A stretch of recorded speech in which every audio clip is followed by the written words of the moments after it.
پہلے تو نہیں اٹھائیں گے، کیونکہ پہلے اللہ نے پیغام بھیجا ہے کہ سر آج اس وقت تک جب تک میرا حسین نہ اترے، یعنی اب رسول ہیں وحی کے انتظار میں، اور وہی ہے جبریل کے انتظار میں، اور جبریل ہے خدا کے انتظار میں کہ مجھے خدا حکم دے تو میں جا کر پیغمبر کو پیغام دوں۔ کیا کمال ہے! تو یوں کیوں نہ عرض کروں کہ حسین اسے کہتے ہیں جس کا خود خدا انتظار کرے۔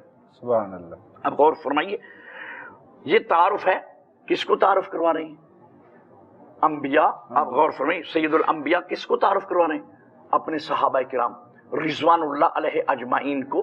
یہ پہلا موقع تھا کہ تعارف کروایا حالت نماز میں، حالت نماز میں تعارف کروایا نا، کوئی اور جگہ ہوتی تو پھر بھی کہا جا سکتا تھا۔ اور دوسرا موقع یہ ملتا ہے، یہ علامہ آپ غور فرمائیے، نقش بندی سلیمان نقش بندی کندوزی نے یا نابی المودت کتاب، اس میں سرکار نے یہ بتایا کہ سرکار جمعے کا خطبہ ارشاد فرما رہے ہیں۔ اب غور فرمائیے، ایک عام مولانا جمعے کا خطبہ پڑھائیں تو کتنا رش ہوتا ہے، اگر امام کعبہ آ جائیں تو کتنا رش ہوگا، اور سید الانبیاء خود جمعہ پڑھا رہے ہوں تو کتنا رش ہوگا۔ اب سید الانبیاء جمعہ کا خطبہ دے رہی ہیں، سرکار امام حسین علیہ السلام کا سن مبارک 2 یا 3 سال کا سن ہے۔ سرکار خطبہ دیتے دیتے نہ رکنے والی زبان رکی، سرکار نے مڑ کر دیکھا، سرکار کی نگاہیں مسجد نبوی پہ پہنچی۔ کیا دیکھا مسجد نبوی پہ؟ صحابہ کرام نے مڑ کر دیکھا تو وہ حسین جو کبھی دوش پیغمبر پر کبھی آغوش پیغمبر میں، چھوٹی عرب میں ابائیں پہنتے تھے نا، چھوٹی چھوٹی ابا پہنے ہوئے حسین خرامہ خرامہ مسجد میں میرے مولا حسین نے قدم رکھا، ابا کے دامن سے پاؤں الجھا، قریب تھا کہ حسین گر جاتے، لیکن صاحب کتاب لکھتا ہے کہ رسول نے خطبے کو چھوڑا، منبر کو چھوڑا، صحابہ سے گزرے اور جا کر حسین کو اٹھا لی۔ اب غور فرمائیے، عام ایک اس جملے پہ غور فرمائیں، عام بچے گرتے رہتے ہیں، فطرت ہے، جبلت ہے، نیچر ہے کہ بچے چلیں تو کہیں اونچی نیچی ہو جائے تو وہ بچے گر جاتے ہیں۔ لیکن اگر میں خطاب کر رہا ہوں اور میرے دروازے پر یا مسجد کے دروازے پر اگر میرا کوئی بیٹا آ جائے تو وہ گرنے لگے تو کیا یہ میں خطاب چھوڑ کر اس بچے کو اٹھانے جاؤں گا؟ نہیں، مجمع بھی کہے گا مولانا کو کیا ہو گیا کہ یہ قرآن سنا رہے تھے، یہ حدیث کا فرمان، سرکار کا فرمان سنا رہے تھے، ان کو کیا ہو گیا؟ انہوں نے قرآن کو بھی چھوڑا، رسول کے فرمان کو بھی چھوڑا اور جا کر اپنے بچے کو اٹھا رہے ہیں۔ یقیناً کبھی بھی یہ کام ایک ہم جیسے ادنا سے طالب علم کو زیب نہیں دیتا، تو کائنات کی رحمت کو کیا ہو گیا؟ کائنات کی رحمت نے خطبے کو چھوڑا، منبر سے اترے، صحابہ سے گزرے اور جا کر حسین کو اٹھا لیا۔ اور لطف کی بات یہ ہے، بچے گرتے بھی رہتے ہیں، اٹھتے بھی رہتے ہیں، چاہیے یہ تھا کہ رسول ان کو اٹھا کے وہیں چھوڑ دیتے، لیکن یہ ناممکن ہے۔ اس جملے پہ غور فرمائیے، رسول نے، اب میں خطبہ دے رہا ہوں، وہاں دروازے پہ بچہ آئے، کسی صورت بھی میں بچے کو اٹھانے نہیں جاؤں گا، بالکل۔ لیکن اگر وہاں دروازے پہ قرآن کا پارا پڑا ہو، میں خطاب کر رہا ہوں، سمجھ آ رہی میرے لفظوں کی؟ میں خطاب کر رہا ہوں، میری نگاہیں قرآن کے پارے پہ ہیں، آپ کی نگاہیں میری طرف ہیں، ہوا کا جھونکا ہے، قرآن گرنے لگے تو کیا میں قرآن کو گرنے دوں گا؟ نہیں، میری تقریر حرام ہو جائے گی، میرا خطاب حرام ہو جائے گا۔ یہی وجہ اور سبب ہے کہ کائنات کی رحمت نے 1400 سال پہلے بتا دیا کہ میرا عام بیٹا ہوتا میں کبھی نہ جاتا۔ یہ حسین نہیں گر رہے تھے بلکہ نعتے کے قرآن کا پارا گر رہا تھا، اور یہی وجہ ہے کہ گئے حسین کو اٹھایا اور وہاں چھوڑا نہیں ہے بلکہ ممبر پہ لائے، اور ممبر پہ لا کر وہاں سے، اب غور فرمائیے، پہلے سرکار کیا فرما رہے تھے؟ قرآن سنا رہے تھے، پہلے کیا فرما رہے تھے؟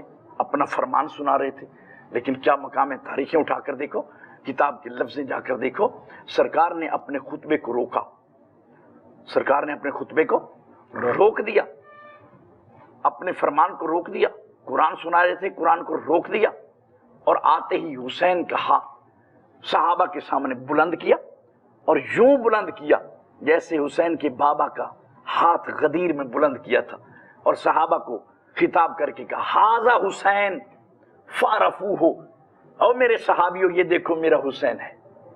اب کون نہیں جانتا تھا یہ کون ہے، بتایا کہ آؤ میں حسین کا تعارف کروا دوں، بار بار کہا ہاذا حسین فعرفوہ، یہ میرا حسین ہے اسے پہچانو۔ اور آگے والا جملہ بہت بڑا خطبہ ہے لیکن مختصر انداز میں عرض کرتا ہوں، ہاذا حسین فعرفوہ، یہ میرا حسین ہے اسے پہچانو۔ جدہ افضل من جد یوسف ابن یعقوب، حسین کا دادا یوسف ابن یعقوب کے دادا سے افضل ہے۔ جدہ فی الجنہ، حسین کا دادا جنتی ہے۔ جدتہ فی الجنہ، حسین کی دادی جنتی ہے۔ ابوہ فی الجنہ، حسین کا باپ جنتی ہے۔ امہ فی الجنہ، حسین کی ماں جنتی ہے۔ خالہ فی الجنہ، حسین کا ماموں جنتی ہے۔ اب مجھے بتائیے یہ ہیں تو سارے جنتی، انا جدہ، میں حسین کا نانا ہوں، میں جنتی ہوں، ہیں سارے جنتی، تعارف حسین کے ذریعے ہو رہا ہے۔ کیسا تعارف ہے کائنات کی رحمت نے، اور کسی اس میں مذہب ملت کی کوئی تشخیص نہیں ہے، کوئی فرقے کی تشخیص نہیں ہے کہ سرکار نے کسی ایک کو کہا، بلکہ پوری اپنی امت کو بتا دیا کہ میرا حسین وہ ہے کہ میں نے نماز کو بھی روک کے حسین کا تعارف کروایا، میں نے خطبے کو بھی روک کے نماز حسین کا تعارف کروایا۔ یعنی رسول کا فرمان نعوذ باللہ کوئی عام فرمان نہیں، بتا دیا کہ یہ میرا حسین وہ ہے کہ جب دین پہ وقت آئے گا تو اس نے دین کو بچانا ہے، اس دین نے دین کو بچانا ہے۔ اور باقاعدہ ایک نہیں کئی مقام پہ کہیں فرمایا ان الحسین مصباح الہدا والسفینۃ النجاہ، حسین ہدایت کا چراغ ہے، والسفینۃ النجاہ، اور نجات کی کشتی ہے۔ بیچ مجمع کے ایک شخص کھڑا ہوا اور ہاتھ باندھ کے کہتا ہے یا رسول اللہ آپ نجات کی کشتی نہیں ہیں، آپ نجات کی کشتی نہیں ہیں۔ کہا مولا آپ جو فرما رہے ہیں کہ حسین نجات کی کشتی ہے تو کیا آپ نجات کی کشتی نہیں ہیں؟ کائنات کی رحمت نے کہا وَهُوَ اسرا، حسین تیز ترین کشتی نجات ہے۔ بہت شکریہ، بہت شکریہ علامہ صاحب، بہت شکریہ۔ ناظرین جہاں سے پروگرام شروع کیا تھا وہیں سے اس کا اختتام کرتے ہیں۔ قتل حسین اصل میں مرگ یزید ہے، اسلام زندہ ہوتا ہے ہر کربلا کے بعد۔ اپنے میزبان سلمان قریشی اور ٹیم تفتیشی کو اجازت دیجیے، اللہ نے کے بعد۔